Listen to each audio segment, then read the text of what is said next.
In this part of the test, let me ask you some questions about yourself. First, let's talk about your hometown. What kind of place is your hometown?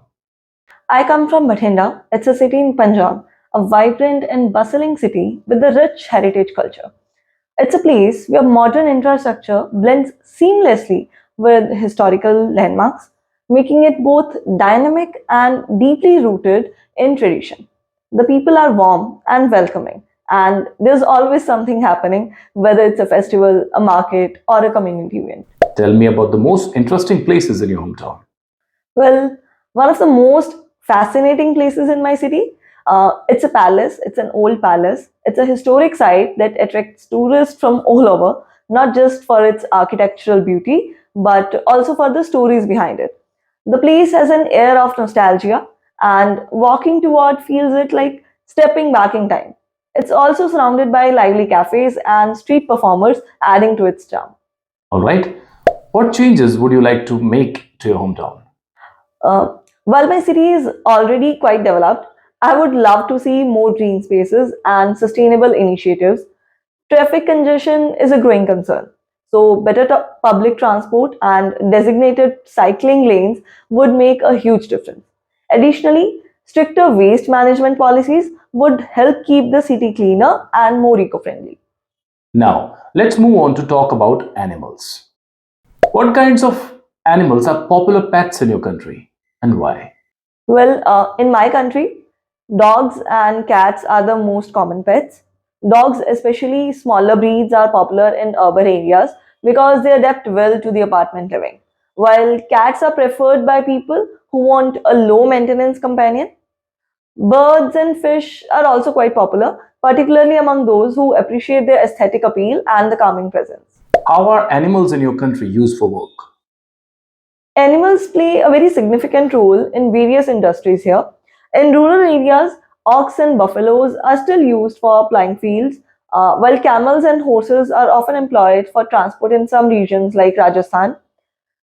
Police dogs and sniffer dogs are crucial in the law enforcement, helping them in search and rescue missions and detecting illegal substances. Are there any animals in your country that have special significance? Well, yes, elephants and cows hold very special cultural and religious significance. In Hindu traditions, in Hindu traditions, cows are considered sacred and are often protected, while elephants are seen as the symbol of wisdom and strength. Peacock, on the other hand, being the national bird, are also revered for their beauty and grace. Let's talk about travel now. How easy is it to travel in your country? Uh, Traveling in my country is quite convenient thanks to the extensive network of trains, buses, domestic flights, and local transport. However, in some cities, traffic congestion can be a nightmare, which makes traveling by public transport a more practical choice. The government has also been investing in metro systems to improve the urban commuting. What form of transport is the most popular and why? Trains are arguably the most popular mode of transport, especially for long distances. They are affordable, relatively comfortable, and offer breathtaking views of the countryside. Within cities, motorbikes and metro trains have gained popularity due to their efficiency and cost effectiveness. Are there any parts of your country that are difficult to travel to? Yes, certain remote villages and hilly regions can be quite challenging to access, primarily due to poor road conditions and unpredictable weather, like in Himachal and Uttarakhand. During the monsoon season, landslides and floods can make travel even more difficult. However, ongoing infrastructure projects aim to improve the connectivity in these areas. Now I'm going to give you a topic. I'd like you to talk about it for 1 to 2 minutes. Before you talk, you'll have 1 minute to think about what you're going to say. And you can make notes if you wish. Do you understand? Yes. Here is some paper and pen to make notes. I'd like you to describe an environmental problem that has occurred in your country. Okay.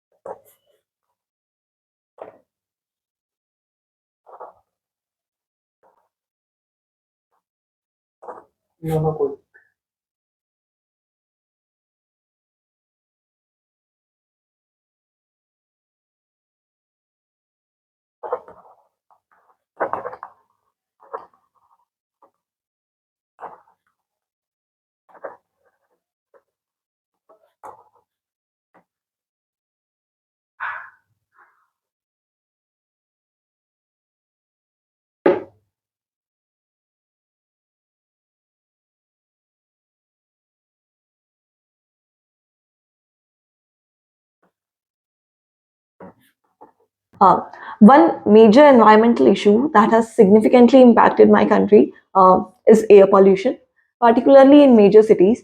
The root cause of this problem are industrial emissions, vehicular pollution, and the rampant burning of agriculture waste. The effects have been alarming, and every winter, a thick blanket of smoke covers cities like Delhi, leading to severe health problems such as respiratory illnesses and reduced visibility on the roads. Schools had to shut down temporarily, and flights are often delayed due to the poor air quality. To tackle these kind of crises, the government has introduced policies like odd even vehicle restrictions, promoting electric vehicles, and imposing fines on industrial polluters. However, enforcement remains a challenge, and public awareness needs to improve. This issue is particularly pressing because it affects millions of people daily. If left unchecked, it could have devastating long term consequences on public health and the environment. Therefore, immediate and sustained action is very crucial. Are other people concerned about this problem? Absolutely, people are increasingly aware of the deteriorating air quality and its effects. Many have started using air purifiers at home. They have started to wear masks and advocating for sustainable urban planning as well. However, some still don't see it as a pressing issue, especially those who are not directly affected. Do you talk about it with your friends? Yes, it is a common topic of discussion, especially during the winter months when pollution levels are at the peak. Many of my friends support green initiatives and prefer carpooling or cycling to reduce their carbon footprint. All right. We've been talking about an environmental problem in your country.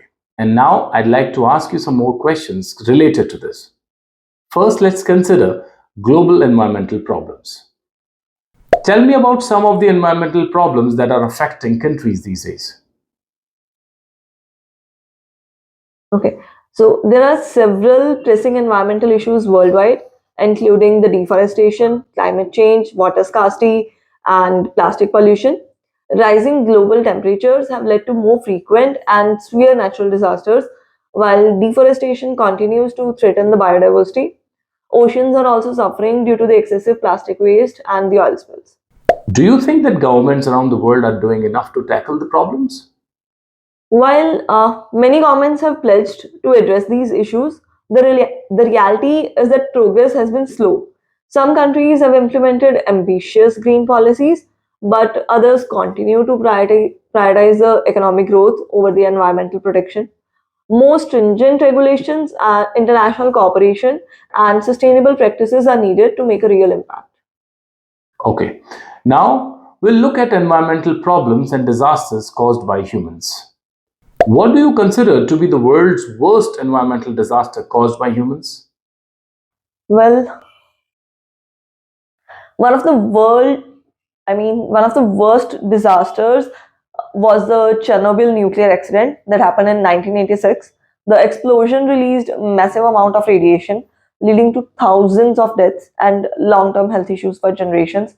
The land is still uninhabitable today. And another major disaster was the Deepwater Horizon oil spill, which devastated marine life and local economies. Why do you think environmental disasters caused by humans happen? Most of these disasters stem from the negligence, they stem from the lack of foresight and the prioritization of profits over safety. Poor regulatory oversight, human error, and corporate greed often contribute to these catastrophic events. And do you think there will be more environmental disasters caused by humans in the future? Unfortunately, I want to say no, but the truth is yes. As industries expand and demand for resources increases, of course, the likelihood of environmental management or the mismanagement, it grows. However, if stricter regulations and sustainable practices are enforced, we are significantly we can significantly reduce the risk of such disasters. All right. That is the end of the speaking test for IELTS for you. You have a great day. Thank you so much.